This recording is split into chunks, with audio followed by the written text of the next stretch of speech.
So do we have any questions about recording attendance? I'm really somehow got lots of misinformation out there. Is everybody clear? You don't have to attend live Zoom meetings. You know, you can watch the recordings. Somehow the word got out that it was mandatory, and I never said that. I don't think, but let's be clear, no. But if you attend like you are right now, that's to your benefit, because I think hearing it live is a lot better than a recording. You can ask questions, you know, you can participate in discussion. So I don't know, it's a different kind of learning. So I don't see everybody's face here. What's with that? Say hi, don't hide. Okay. If you want to say, if you have a question, you know, the raise the hand thing, you know how to do that? You know, you do the thing with the hand. Where is it? Raise hand. So, you know, or you can talk, you know, ask a question without doing that, but that's a good way to get me to answer it. All right. Any other questions, general questions before we start going? No? Okay, let's go.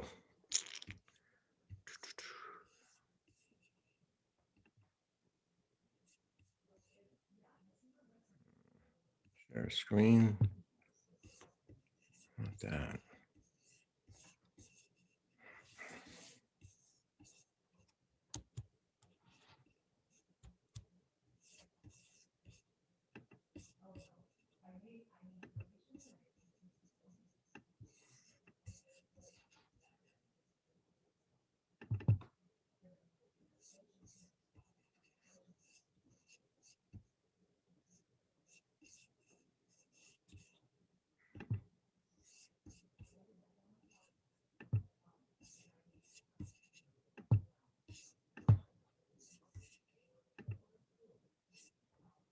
Okay.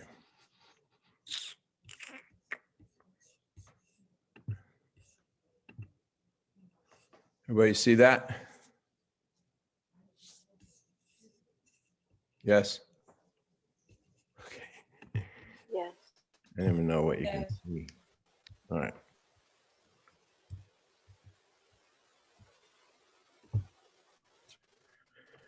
All right. So welcome to Human Sexuality, Psych 14, virtual learning.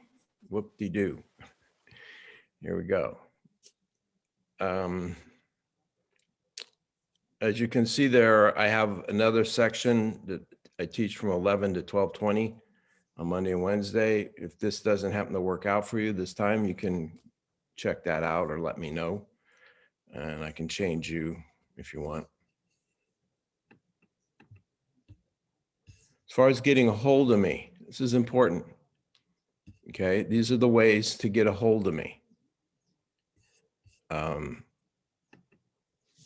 There's the fastest direct way, 876-4357.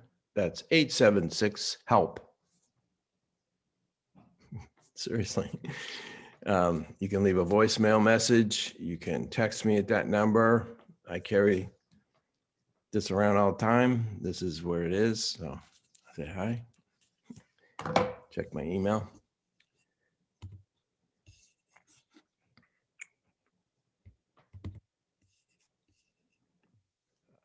Emails another way. I'm always getting emails on that all the time. Notice that it's different than the school email. Okay. You can email me through Canvas as well, because it bounces over to this Gmail account. So I like one centralized place. I don't want one here when, you know, it's hard to keep track of everything. So that's the best way on that one. And what else we got? Website. We'll talk about that in a little bit. I have stuff on there for you. But the main thing here is not leave messages with the school. I don't check into the school. I don't go with any of that. I try to separate from that. So just remember that. If you want to talk to me offline or online offline, if it's, you have questions outside of class hours, we'll make an appointment on Zoom and we can talk. That would work for mutual. And everything as far as statistics goes, test scores and whatnot is on Canvas. And I assume you know how to work that now. Okay, any questions about contact?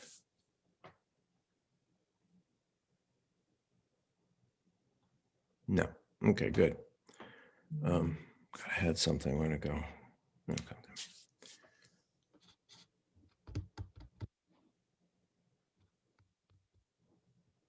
Oh, I know what.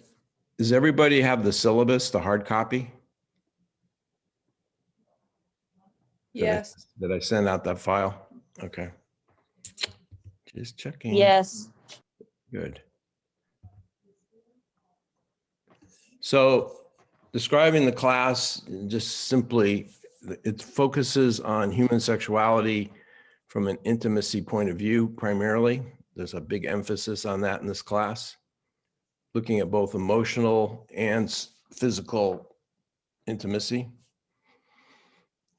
That makes this class really different than the normal human sexuality class that you would take at any community college in the country, from what I see or know. A lot of people don't emphasize this. This class will do that. So you'll learn that. It's a multidiscipline class, which means that other disciplines are covered or focused on. This is a psych class. It's in the psych department. So there's a lot of psychology. That's the dominant discipline. But we also get into sociology. I'm double majored in social undergrad. So I teach in sociology sometimes. So there's that. Definitely biology. Not boring, not typical biology, because it's all about sex. And physiology is the same thing. Especially physiology, it's pretty exciting stuff.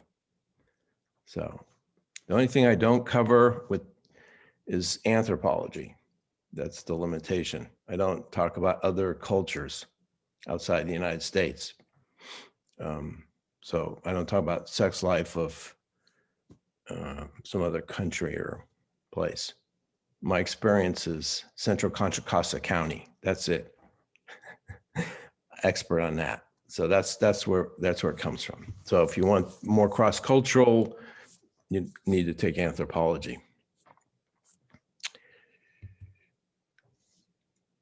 Any of you are psych majors, this is definitely going to be relevant to psychology from an academic point of view.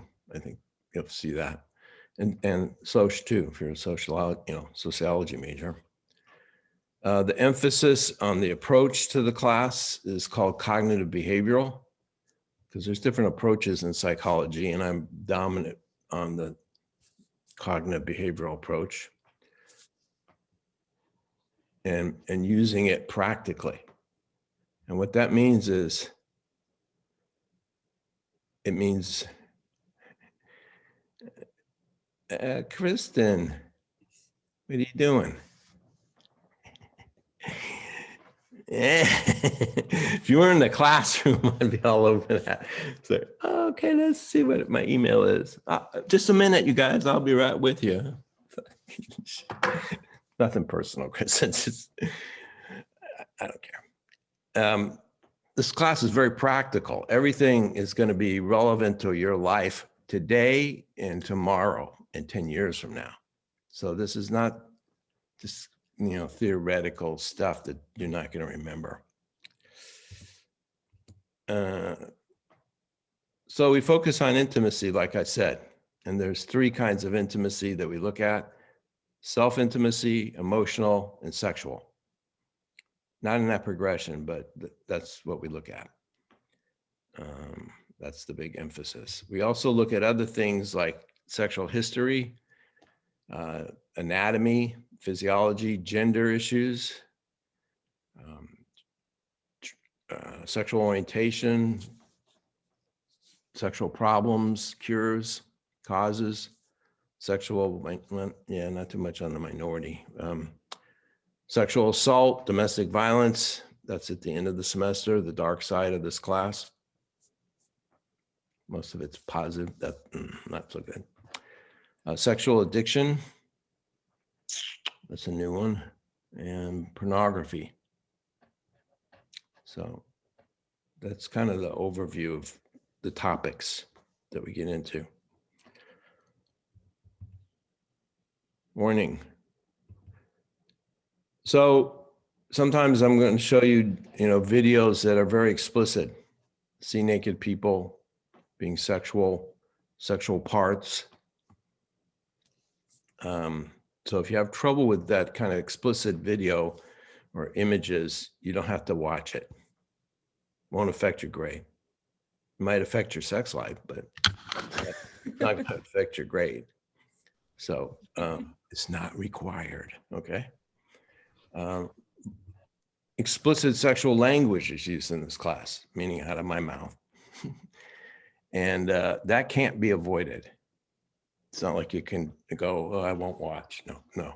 If you have trouble with explicit language, I don't recommend this class, okay? If you have trouble with me saying fuck all the time or, anything like that, don't take the class. We clear? I don't need to give you a permission slip, but I don't want anybody going to the dean going, do you know what he said in that class? Change the channel. You don't have to watch. You don't have to go here. This is optional, okay? I used to be very careful about my language because I didn't want to cause any of attention, and I'll usually go under the radar. But I went to a class at UC San Diego. It was my daughter's class. And the professor that was swearing all over the place, motherfucker, this, that, I'm going, look at her talking like that. I can't talk like that. That was the end of that.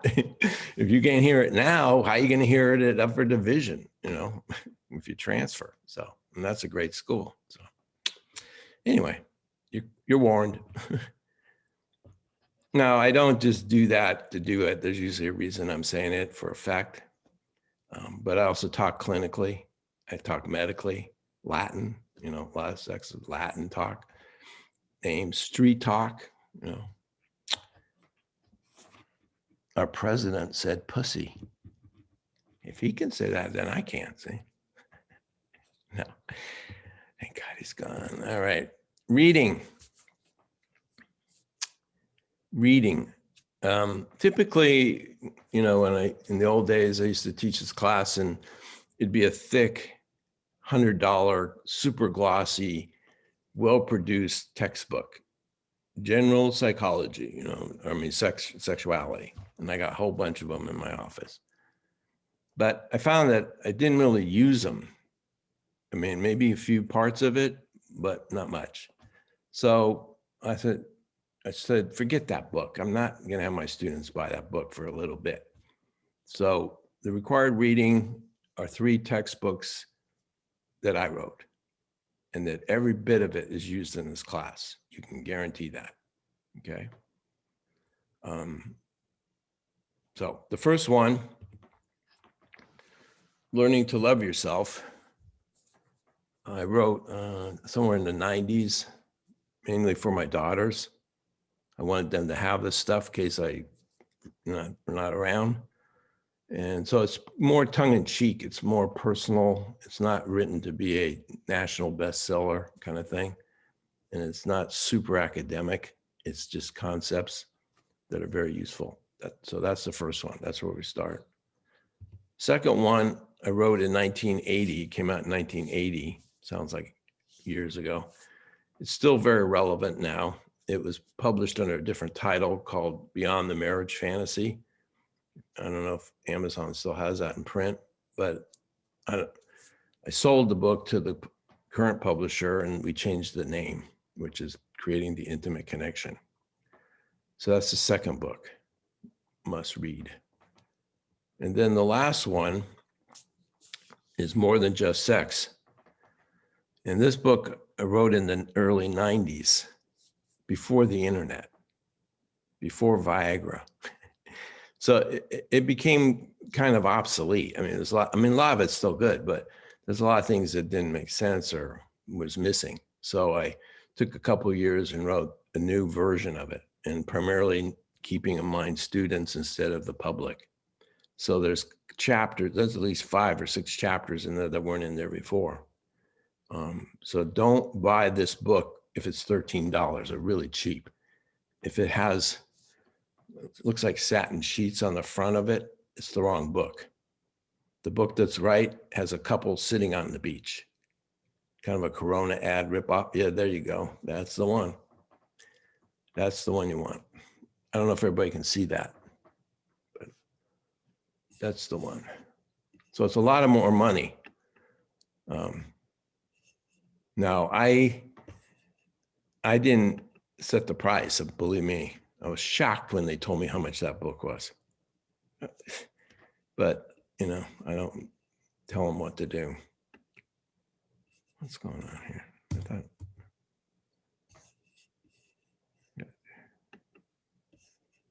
Latecomers, sorry. Okay, so those are the 3 textbooks that are required, you know, if you don't read them, huh? What, do you have a question? Okay, I heard somebody. If you don't get them, you don't read them, you probably maybe get a C in the class. I mean, you know, it's like critical to me. And I always can tell if somebody does or doesn't. Because all the exams are based on those 3 books right there. The final is the More Than Just Sex one. So a lot of material in this class, a lot of content. So, you know, you need to get it. Now, some of the material presented in class is not in any of these books. But they're on the final, or they're on exams. So that doesn't mean you can't, you don't have to attend. You have to watch the recordings or be here now. Like when we talk about homosexuality, that's not in any book. The only way you're going to get that is by, you know, from hearing me one way or another. Okay. And you can get these books from the publisher. They're very academic oriented. You can get them at the bookstore on campus. I think that's open. I don't know. And definitely Amazon. So they're very easy to get. Okay, any questions about the books?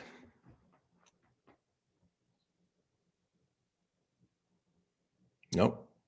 Okay. I had one question about the books. Is there like a deadline by when we need the books? Oh, good question. Thank you for that. Yeah, people ask me about book timing and stuff. Okay, to me, everybody reads it differently. You might want to read the book before the midterms. I mean, it's not like it's a giant, you know, you can read it as we go, you know, kind of stay with where we are in the class, or you can read it all up front. I don't care how you read it. So I'm not going to tell you, read chapter 5 by next week. No, you'll customize it on your own. That's how I look at it. Is that what you have? Okay. Does that make sense? Yeah, thank you. Yeah, sure. So now I have a question. Okay. Does it matter what order you read the books in, or you would recommend, or just whichever book you want to read first, you can read first? I would read them in order.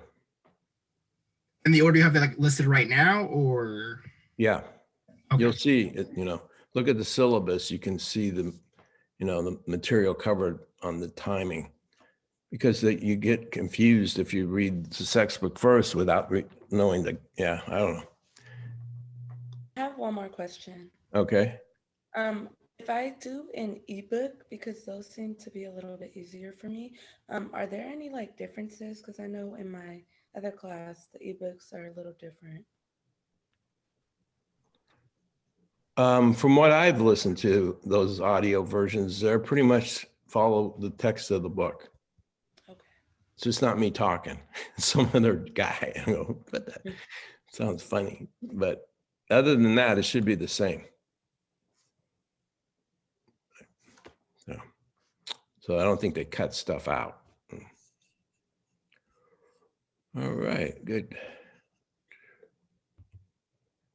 How I teach the class is pretty much lecture, me talking to you, along with PowerPoint slides. But, you know, hopefully we'll have discussions, makes it more interesting, a lot more fun that you can't get from watching a video. DVDs, I don't use that too much anymore. Maybe guest speakers, not with pandemic, not going to get anybody to come out. And you could maybe do it Zoom, but I don't know. I'm not going to mess with that. YouTube videos, lots of those. So they're on point. Sometimes I only show you a part of it and you can go home and, you know, watch the rest of it, or at home watch it. You know, you don't have to spend a whole hour watching the same, YouTube video. And like all classes is hopefully are recorded, and then you can watch it too. So that's a backup, but hopefully technology wise, I won't screw up, because sometimes I forget to push the record button and shit, then we have a problem. But usually I get it now.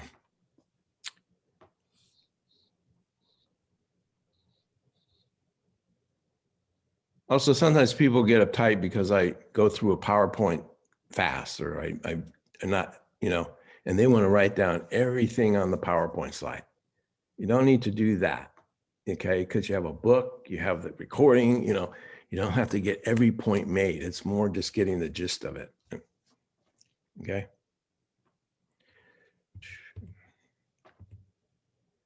So what do you do in this class? Assignments, read all 3 textbooks. Okay.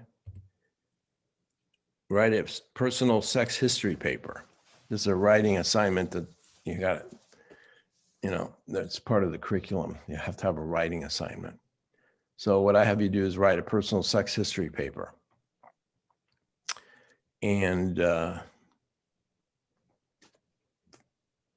that's a way to integrate the class into your own personal experience. Okay. I don't read it. I don't grade it. I just kind of scan it. That's it. I know I've heard thousands of sex histories. I don't need to, oh, wow, let's get into this one. No, it's like, I just want to make sure you didn't BS. Some students do that.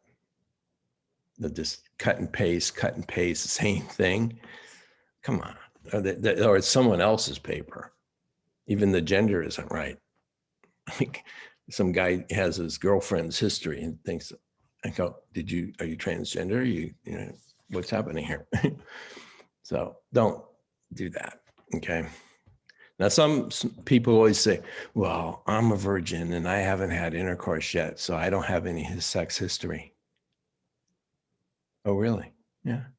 You can have a ton of sex history without ever having intercourse. Your history is your experience from when you were a baby up to now. And there's been lots of influences, lots of exposure, all kinds of things. It's a highly sexual culture we live in. So you have a history. And we're going to talk about that a whole lot later. But I will give you, around the middle of the second midterm, I'll give you guidelines on the history paper, things that you might consider writing about. Okay. And you said we don't get graded for the history No. paper? I don't know how to do that. I could go, well, this is like a B+ sex life here. This is awesome A, No, because I don't grade it, but it's worth 50 points. If you don't do it, you don't get 50 points. It's kind of like that. You don't get 50 points, it's going to majorly affect your grade. So I don't see why he wouldn't do it. I did have a problem with somebody didn't want to do it because it was too traumatic for her, which I understand that. It was like too much past upsetting her. And I said, well, then write a paper why you don't want to do it, which is okay. So if you have a whole lot of resistance, talk about the resistance. It's totally confidential. I throw it away. I mean, if we were in the classroom, then you'd hand it to me when you take your final and I give it right back to you. That's how it usually works in the classroom. Now here we can't do that. So, I'll just create a file for all your papers and email when you email it to me and then throw it away. I don't want it. Okay. So you do it, you turn it in the class before the final. So you have all that time. It's not like, got a lot of time to do it, but we could talk more about it if you have more questions, but I think you get the idea. Okay. So will be graded on yes or no, doing it or not doing it. This is important. I kind of get uptight about 5 pages. That's the minimum. 5 pages, double spaced. Don't piss me off with this one, because some students like 4.5, or they're always like kind of skipping around the requirement. That shows lack of motivation. There's something with that. I don't like that. Or they'll triple space it. It's like, give me a break. Or the first page is like, they say sex history paper. And then it's like, it starts down here, instead of like, what kind of margin, what the hell? It's just so obvious that you're not into it. And that would not be good. Don't do that.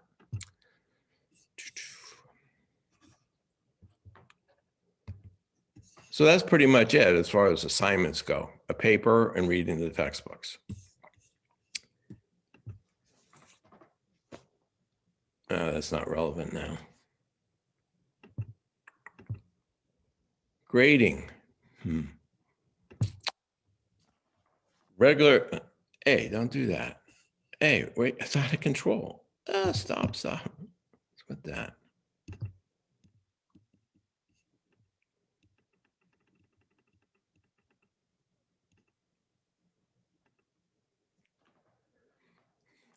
Okay, regular attendance is not required. And I don't take roll. I hate roll. That's high school. You're either here or not here. It's up to you. It's going to affect you. But attendance, it shows motivation. It shows involvement, participation.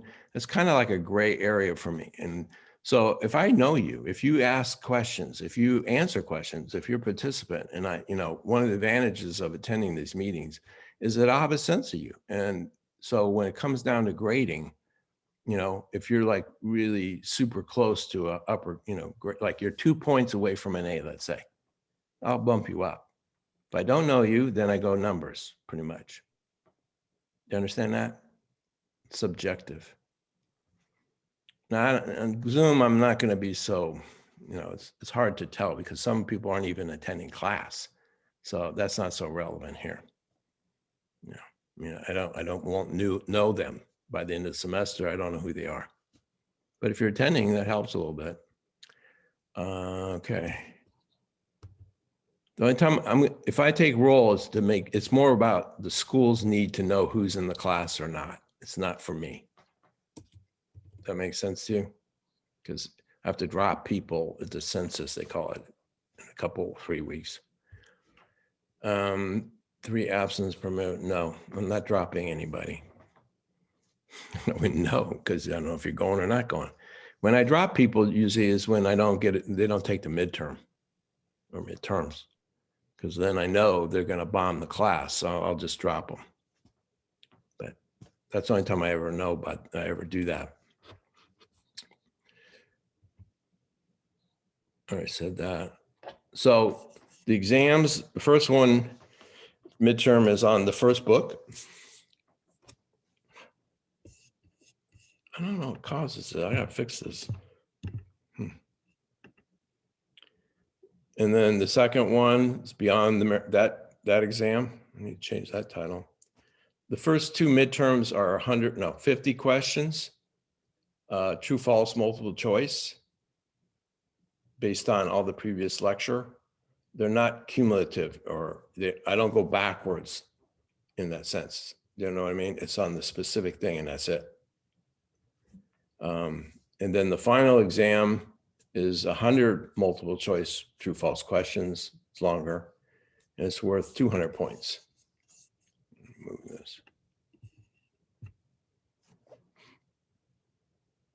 So you have two 100-point exams. Yes, Tony. I actually had a question regarding the midterms because I know that you had said that the midterm dates might be flexible depending on where you feel like you're at. Right. But for the first midterm, I believe it's on you have it scheduled for February 11th. Mm-hmm. If we, is that something that's going to be open for quite a while to take? Because I'll be on a plane literally at that time for a work event. So I don't know if it's something that I could get, like we can schedule where I can get access like beforehand. So I'm not getting extra time. I don't know how that works. Okay, well, that's a good question because this happens. So what I do in the midterms, whenever I say, I'll give you usually a week at least advance heads up that we're gonna have it. But so what I do is that on Canvas, I can set it up for a day and a time. So the time would be whatever the class is like. So your first midterm will be at 9:30. I don't know if it'll be on a Tuesday or Thursday, but it'll be at 9:30. You'll have an hour and a half to take it because these midterms are time limited. And you take it and then you know how you did right away.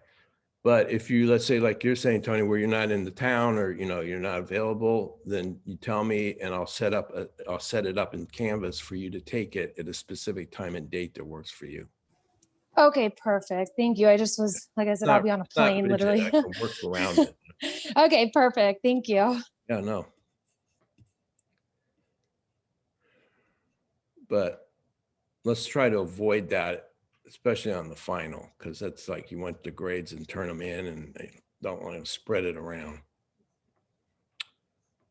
So then we have the history paper, which is 50 points. So that's a total of 450 points possible in the class. So all the grading is based on a possible 450 points. That would be perfect. And I have a question for clarification. So other than the midterms and all these exams, we don't have any like actual like homework. Will you like assign us like, oh, do these questions? No for- homework other than you consider reading your homework. Okay. Okay, thank You you. want homework? No. Okay. I can assign it if you want. No, that's it. Excuse me. For the midterms, are they through Zoom and if they are, do we get to use our notes? Never. No, no, it's not through Zoom, it's through Canvas. Can I still use our notes? No, it's not open book unless you have a disability factor that, you need to do that. Okay, thank you. You don't have, another thing, you don't have that much time. I mean, if you start going in the books and looking at your notes, you might be, the thing will run out on you, the time limit. But I'm sure people use notes. I've never seen so many A's in students. So it's a part of this process. It's on stinks. So, but if normally no notes, no, but I can't go, put those notes away. You can't like supervise. And so, go on that, whatever. Okay, now come back. So that's the ultimate, at the end of the semester, breakdown of points. That's how I determine your grade right there. I add up your totals of what you got on the midterm, your total points in the class, and then see where you fall on this scale. And that determines your grade. Which is percentages, basically. This is 90%, 80, 70, 60, 50. It's percentage basis.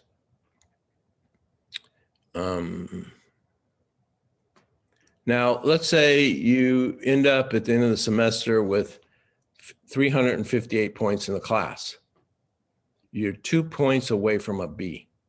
2 points. Now, if I go strictly on the numbers, you get a C. That's how you do it. I mean, otherwise it gets very crazy. But what I offer students is to do an extra credit paper. And then that will help you if you're on that borderline grade thing. Because if you do extra credit and you're 2 points away from a higher grade, I will bump you up.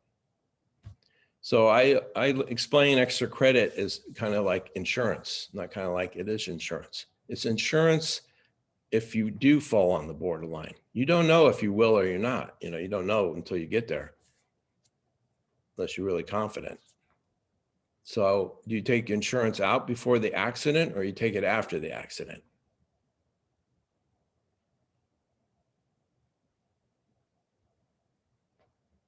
Hello? Do you take before, exactly. It's like blackjack, you know, you have insurance. So that's how I look at it. Because if it's after the fact in this class, it's too late. Because a lot of people come back after they realize where their grade is. And, can I do an extra credit paper? I go, no, the semester's over. It's done. The race is run. You should have done it earlier. Not going backwards, because they turn the grades in really fast now. And so it's, you know, done.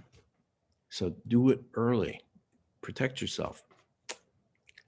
Also, some people just don't drop the class. They just stop going. And at the end of the semester, they're on my roster. They get Fs. I have no choice. They don't give you the ability to do incompletes anymore in the same way. So if you didn't take the final, you get an F.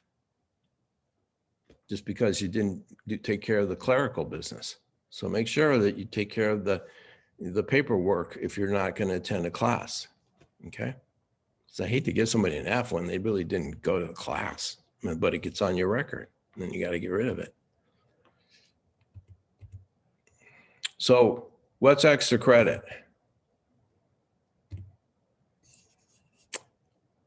Stop it.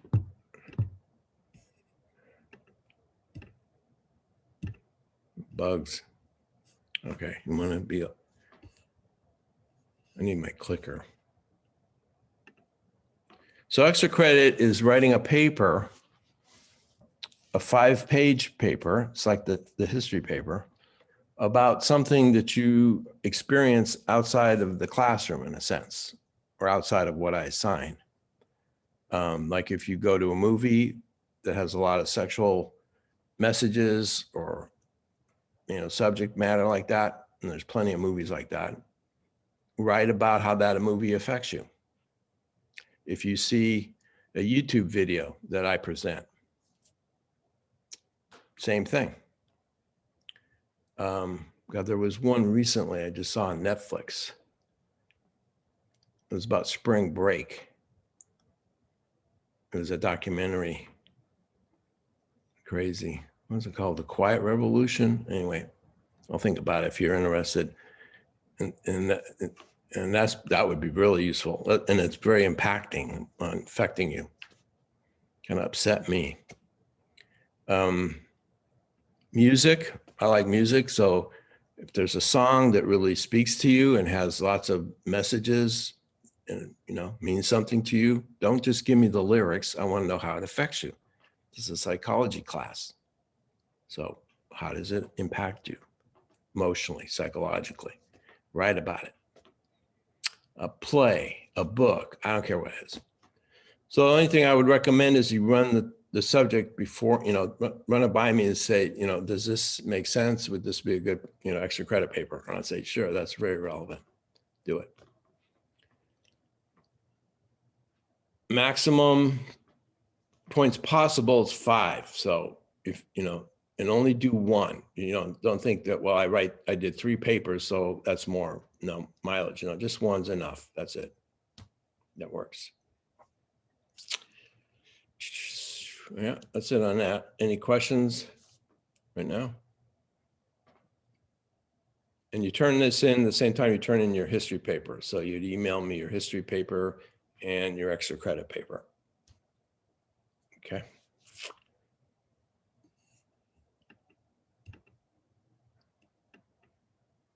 I already did that. You can read this on your own.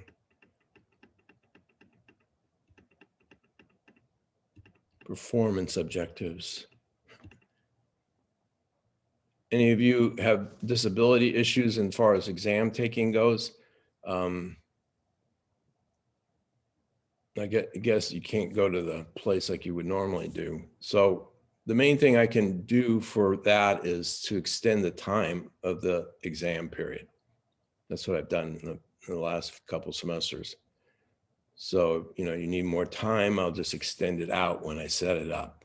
But I got to know about it to do that. So let me know, you know, when we get close to exams, you know, say I'll need extra time. So then I'll do a special thing of that. So that's pretty much it on that, since you're really not in the classroom.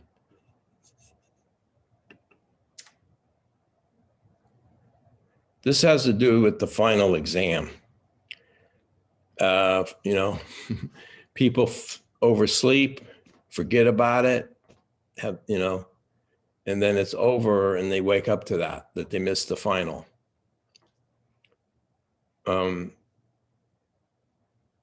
It's pretty difficult to make up the final if you blow it. If you have some medical reason or you're in an accident, something like that, usually the dean will say, okay, they'll give you an incomplete and you can make up the final. But just forgot about it, or, you know, you didn't have any reason, you're gonna miss it. That's how it is. They used to be much more flexible about it, but now it's like either you have a really good reason or they're just saying, sorry. So make sure you get there and you don't forget. It's just life.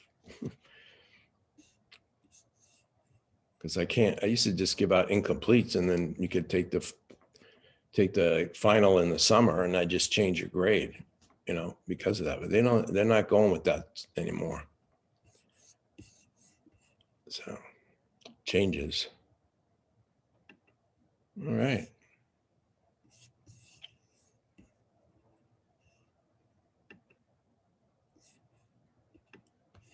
Any questions?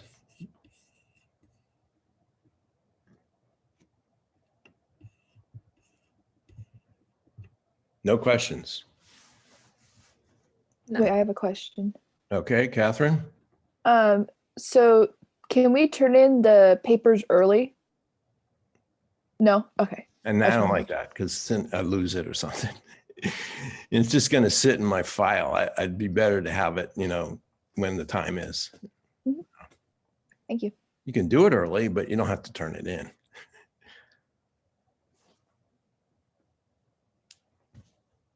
Okay, so what do you guys want out of this? What are you doing here?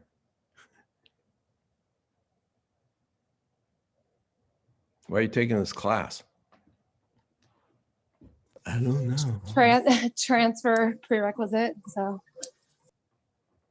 Where do you want to go? not 100% sure yet because I'm actually moving to Texas in a year. But I'm still just trying to get the UC requirements as much as possible because Texas has some of the same requirements. Okay.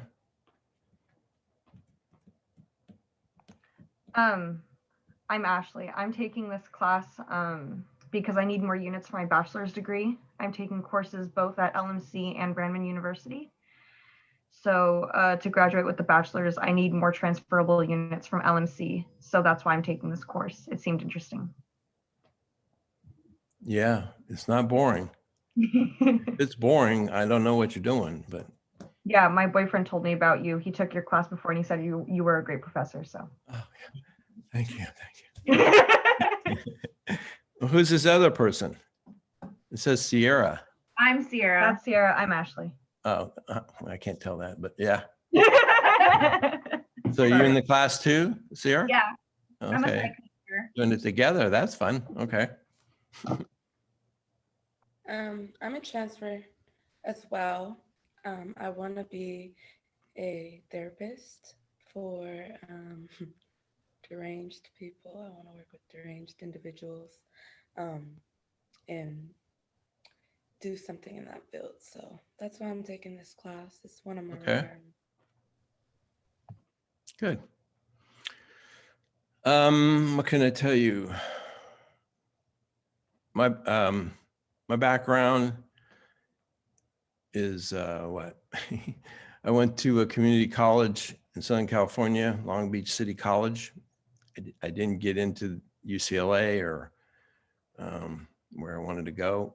So I did my 2 years at Long Beach City College to bring up my GPA so I could transfer. So, and stay out of Vietnam. That was a big reason. And so I have memories of community college that I didn't like a lot of things. I was mad at stuff all the time because it was so, I don't know, boring or not relevant to what was happening. And I didn't like that. So I transferred to Berkeley, yay, go Bears kind of thing. And that was a major change in my life. I mean, to go from LA to Berkeley at that time was awesome. And in Berkeley is like totally relevant, almost too relevant to what was happening. And my major when I transferred was biochemistry because I wanted to be a dentist, if you believe that. And my first quarter, I got a D-, a C-, and an A. And the A was in urban sociology. The other two were organic chemistry and biology. I go, I'm not going to do this. I don't like it. I don't want to be a dentist. You know, it's kind of like an automatic response. What are you going to do when you grow up, Dan?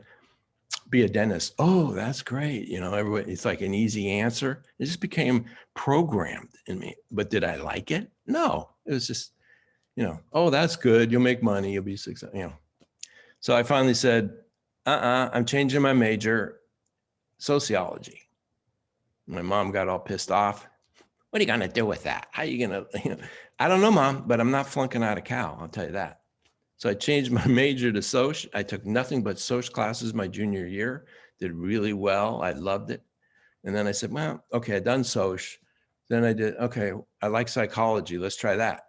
So I majored in psychology my senior year, all psych classes, double majored in psych and Soc. And I graduated from Cal. And then now what are you going to do?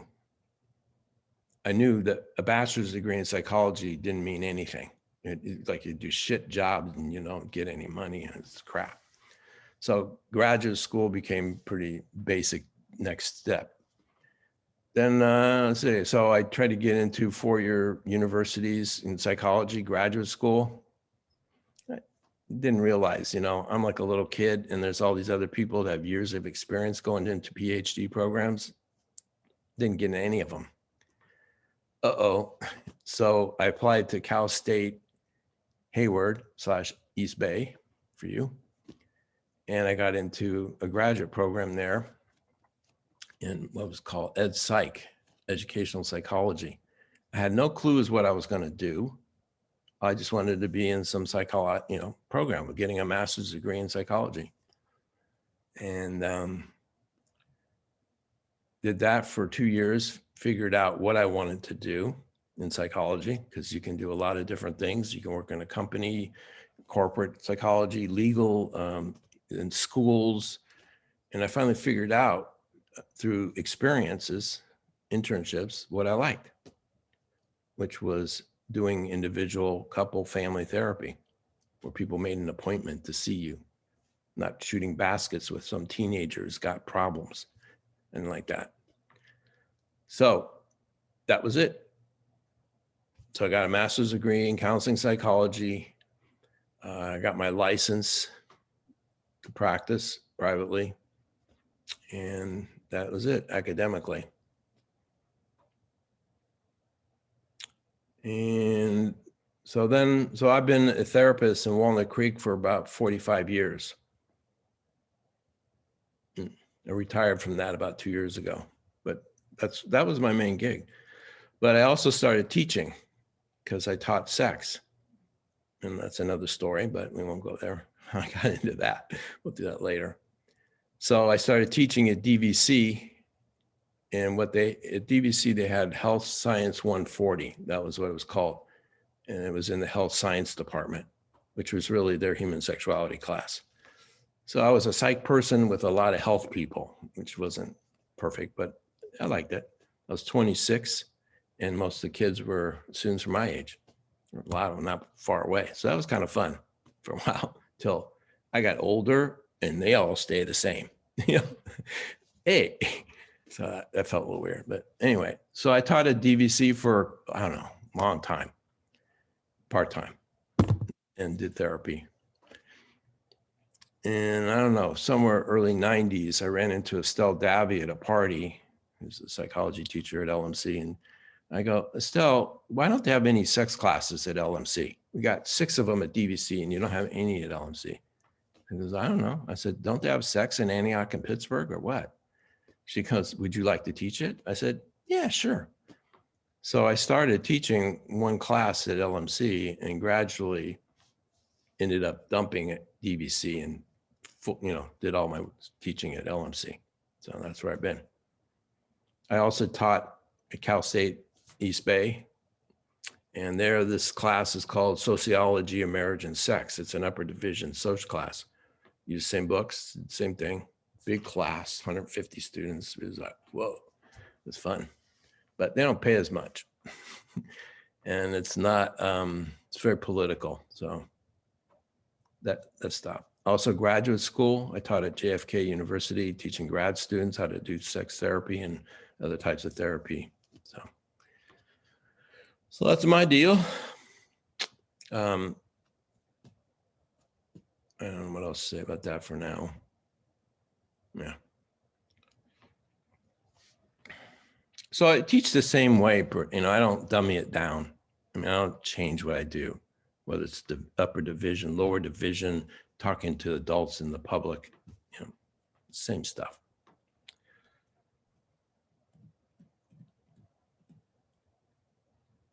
Okay, now this class is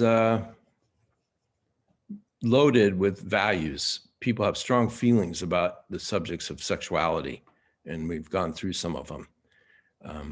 I respect people's difference of opinion. No judgment. I hate judgment. Sucks. I don't want any of that. And so if that starts happening, I'm going to stop it.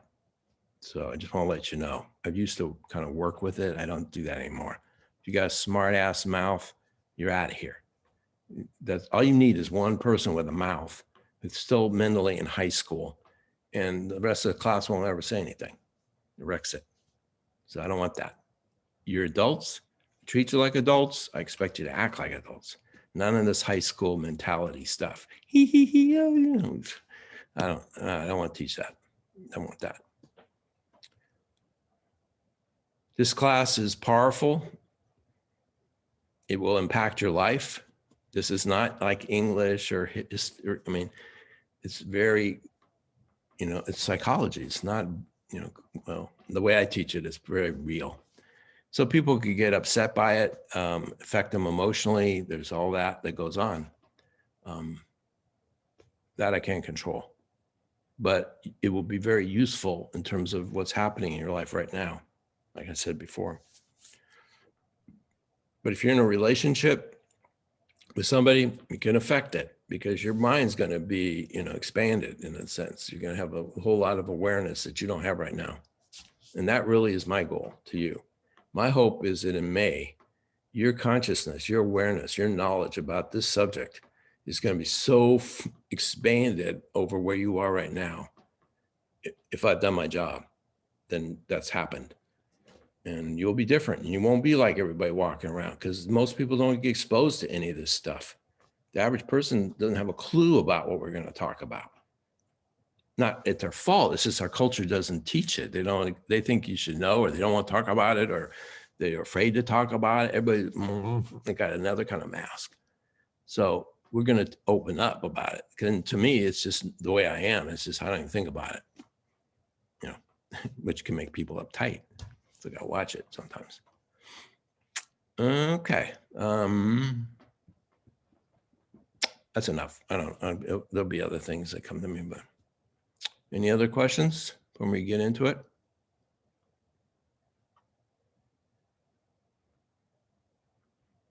What's with these other people? I don't see your faces. You hiding? What are you doing? Oh, you might be I don't look presentable. Oh, my bad. I know it was a But yeah, requirement. but you got a nice picture there. That's okay. What, Winston? I didn't know it was a requirement. My bad. Bad head. But okay.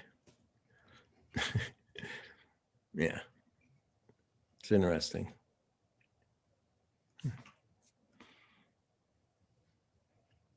All right, let's go. Let's get to work.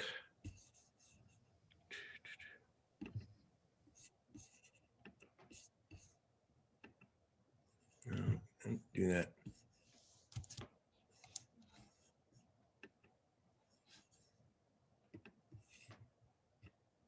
I have a new computer I'm excited about.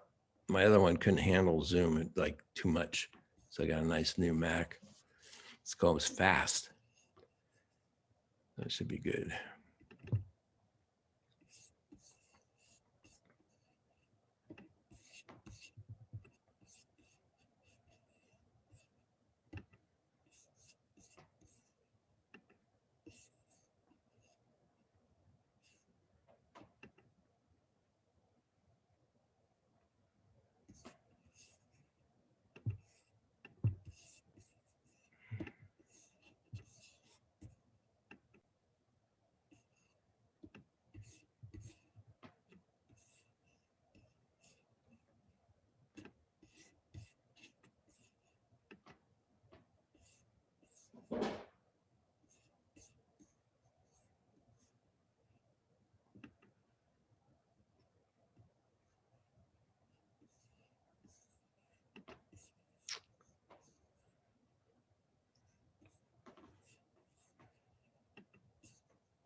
I can get it. There we go. Okay.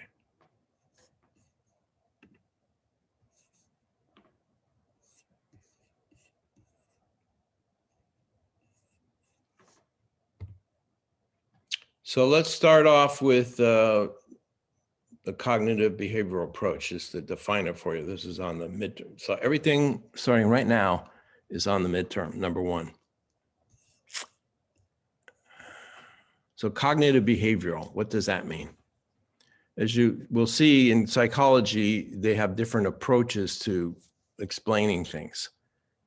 There's a Freudian model, there's a biology model, there's these different models, and everybody has their different approaches that they buy into. The cognitive behavioral approach is really popular right now. And I've done it my whole career, but anyway. So first of all, cognitive, when you hear that term, it means that you're dealing with the mind. It means the mind. And specifically in the mind, it means attitudes and beliefs and values that you have learned from your family and the culture in which you grew up in. So these are attitudes, beliefs, and values. So obviously in this class, it's your attitudes, beliefs, and values as it relates to sex that we're going to be looking at or talking about and confronting and talking, you know, all of you have been programmed in that sense. You've all been programmed with these beliefs and attitudes since you were a little kid, directly, indirectly, through the culture, through television, whatever it is, we all get programmed. So there's your sex history if you've never had intercourse right there. You all have that history of being in this culture and learning this stuff. Then you have behavior. Now, behavior is not what you're thinking or it's more what you do. It's your action part. It's taking the beliefs and putting it into action. Okay, and you can think of what would that be? Action. Maybe anybody know would be an example of that? No? Okay. How about listening? That's an action. Making love is an action.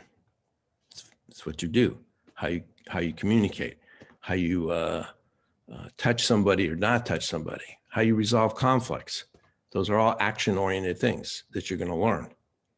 So you have your belief, and then you have how you put it into action. Does that make sense to you? It's not just a head trip. And you learn the behavior similar to how you learn about the values and attitudes by what you're taught. Boys do this, girls do that. You watch your parents interact, what they do as, you know, a couple, all the behavior, you learn that through what you see and what's around you.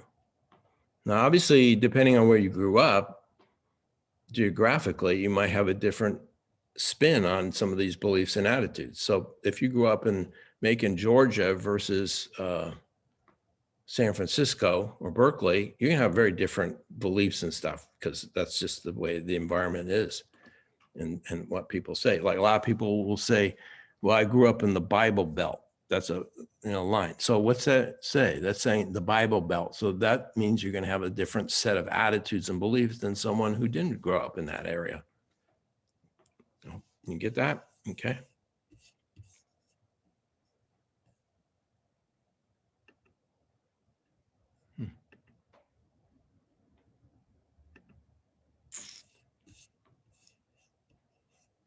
It's over here. Yeah, better. Okay. There.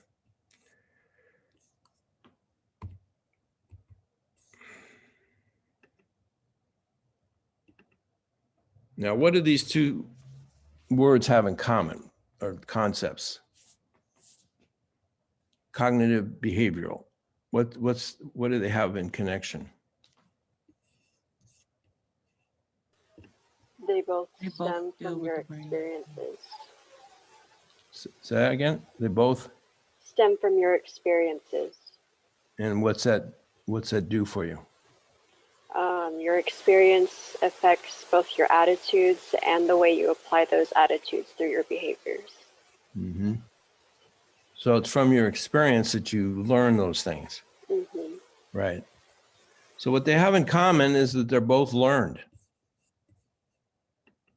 through different things, like you were saying, experience. Both learned. That's key. They're not genetic. It's not because of how, something beyond your control. It's not in your DNA. It's learned. So what's the significance of that? That they're both learned. They can both They both can be unlearned? Exactly. And what's that called? What would I call that? Would that be conditioning? Yeah, that's part of it. You can change. You can change your attitudes and your behavior. You're not stuck with them. That's what's significant. Because what I'm all about is change. That's what I did for a career. I help people change behavior and attitude for a positive outcome. I'm not going to do therapy in this class. Please. You can share some experience or something, but it's going to be very limited. This is not like, let's talk about your stuff in the class. This is not what it's about. That's appropriately with a therapist. But you can say, I had a boyfriend once who did this or that as it relates to what we're talking about. That's fine. You can make it personal, but that's enough. Okay, then we draw a line. Then I want to do therapy. But just hearing this material will give you the alternative to change if you want to. It's your choice. Obviously, I can't change you, but hopefully I'll show you a different path that has a better outcome as far as I'm concerned, especially sexually. So they're both learned so they can change. And here's the thing, regardless of age, regardless of age.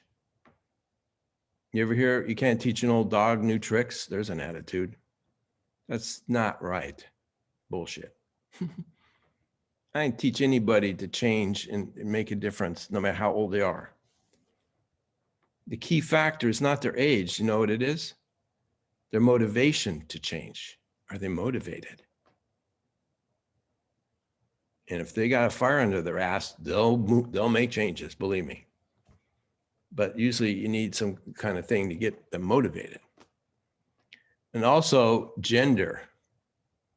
That really fries my ass. So I'm a guy, I can't do that, but guys don't do that.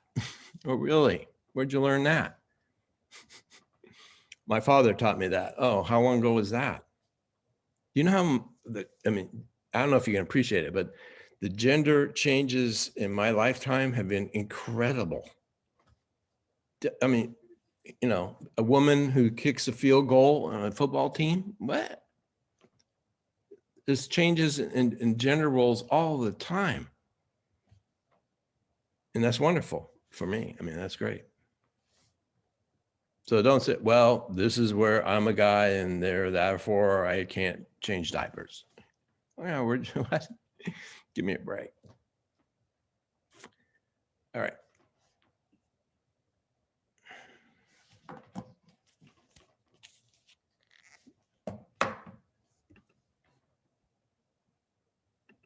We're going to talk about gender a whole lot for about a couple of weeks in more detail as we go.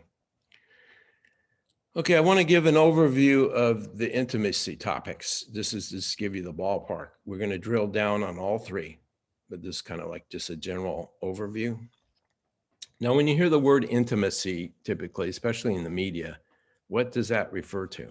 What are they talking about? Sex. Sex, right. So intimacy and sex are like synonymous. And you think, well, that's okay. That's it. But it is definitely sexual. I mean, there's that sexual intimacy. But there are two other types that to me are just super important that we don't talk about that much or learn about. And I hope that, you know, we'll bring you up to speed on those. The first one that we're going to talk about is what's called self-intimacy. Now, what does that mean? Well, one way to define it is that what you feel emotionally, internally is outside. You can communicate it, express it outside of yourself. So if you're angry, you express the anger. If you're scared, you say you're scared. So there's a connection there like that. Some terms in psychology, like emotionally congruent, that's another word as opposed to incongruent, in sync, authentic, true, honest. You hear all these words, and a lot of people don't know what they mean. But what it means to me is that what you feel, you're expressing.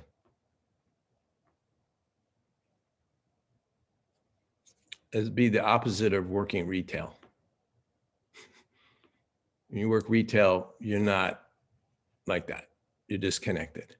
So you're smiling when you're pissed off, which is appropriate for retail, but would suck in a relationship. You want the connection part. Do you understand that? But unfortunately, we live in a culture overall that tends to want to disconnect. The disconnecting is somehow, you know, a lot of people do it. And as a consequence, we have problems, all kinds, physical, emotional, psychological, marital. So the essential ingredient and why I'm going to teach you this stuff is that in order to create an intimate relationship with somebody, you need to have one with yourself. You need to be connected up emotionally to yourself in order to be in love and connected to another person.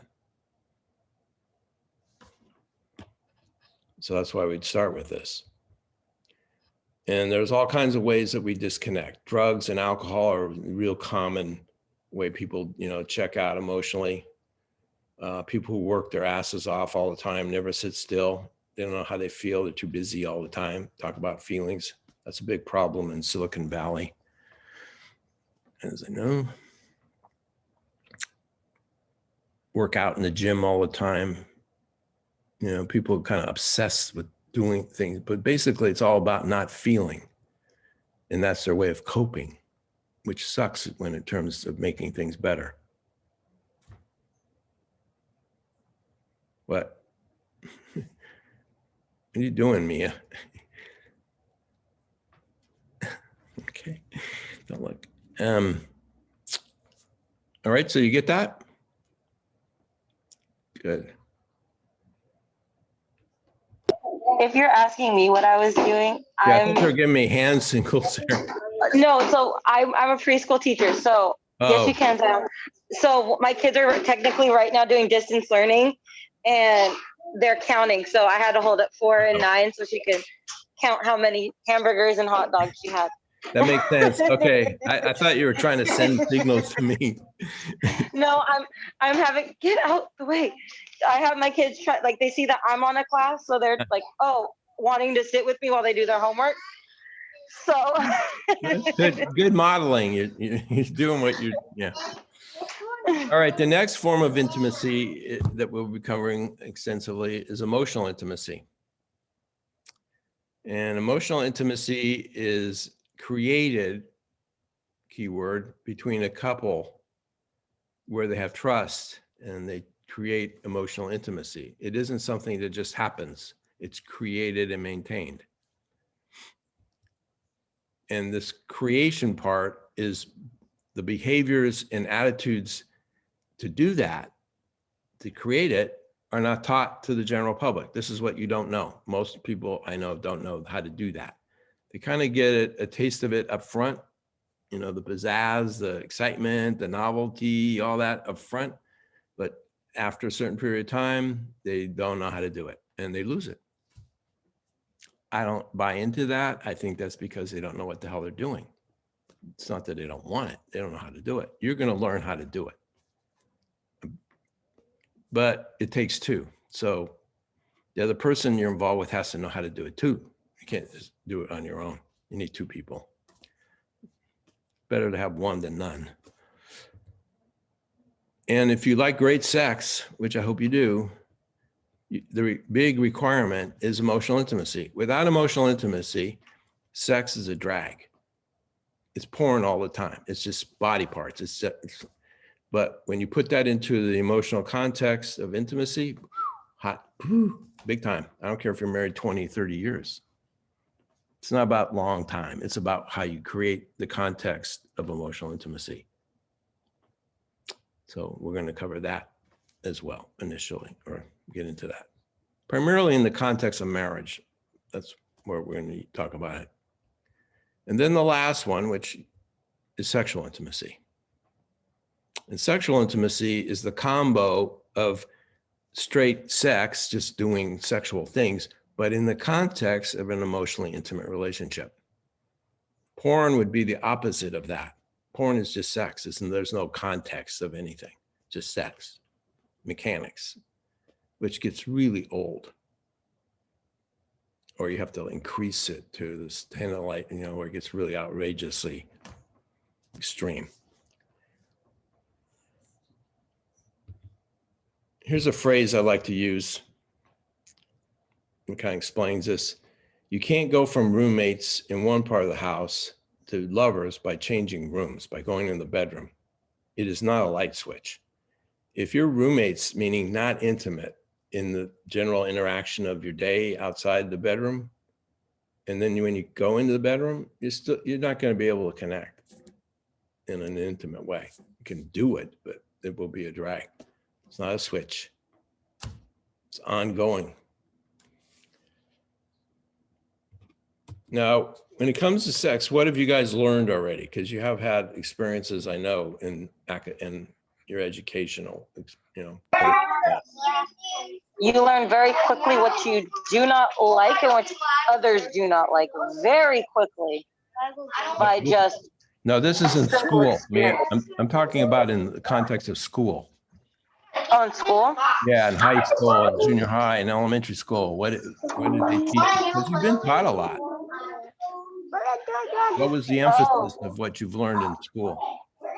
Like the bare minimum. Like a lot of my teachers, like when we would ask certain questions, like in high school, they would, for a prime example, like they wouldn't want to go into detail. And like when you would ask for more detail, they're like, oh, well, you can ask like someone at home, or like they would like automatically shelter it like it was something bad. Right. When in all actuality, it's nothing bad. It's like you said, human nature, it's natural. You like to know what's going on. So it's like, a lot of my teachers were like, shut it off, like instantly if you ask anything more in depth to what they were comfortable with. Right. That's pretty standard. So basically what they taught you in school was what? Where babies came from. It was all about reproduction, about babies, either how not to have babies or where they come from in a limited way. It was very biological. And, I'm not down on them because they got their hands tied. They're so afraid of the community coming in and, they got to walk on eggshells in terms of what they do. But it's usually not anything what I'm going to talk about. So I'm not going to teach you about reproduction. I'm sorry. I'm assuming you already know about where babies come from because they taught you that a lot. What I'm going to teach you is something they wouldn't teach you about, and that's sexual pleasure. How to have it, how to create it, what gets in the way of it, just everything about sexual pleasure, because that's what people, once you pass the childbearing period or whatever, that's what it's about. And so we're going to talk about that a lot. I can get the thing going here. I might mention reproduction twice when we do some anatomy. I might say, well, there's a fallopian tube and what that's about, but that's it. Okay, so those are the three intimacies that we're going to cover in detail. Maybe more detail than you want. I don't know. Any questions about the three intimacies? No. Okay. So what we're going to do on Thursday is this. So we start with loving yourself, learning about how to treat yourself in a loving way. Because if you treat yourself in a loving way, you're going to only allow someone else to do the same. But if you treat yourself like crap and not like a lover, you're going to allow someone else to treat you that way. And that's not too good. So we're going to get in real detail about that concept and go on both. So how I do it is I talk cognitively about the beliefs, attitudes that are related, and then I talk about how to put it into action. That's how we do it. First, attitudes and belief, then action. Okay, I didn't take roll, but I can do it on Thursday. It's not critical. That's just for me again, not just for the school. If you have any questions, email me if you want, and we can go from there. Otherwise, I'll see you on Thursday. Thanks for coming. Thank you. Bye. Thank you. Thank you. So class is from 9:30 to 11, Tuesdays and Thursdays. Correct. Okay, thank you. Let's you go to the other section, which is Monday and Wednesday from 11 to 12:30. That's my other class. Mhm. You can do that too. Okay, see you guys later. Bye, thank you. Bye, bye-bye. Bye, thank you.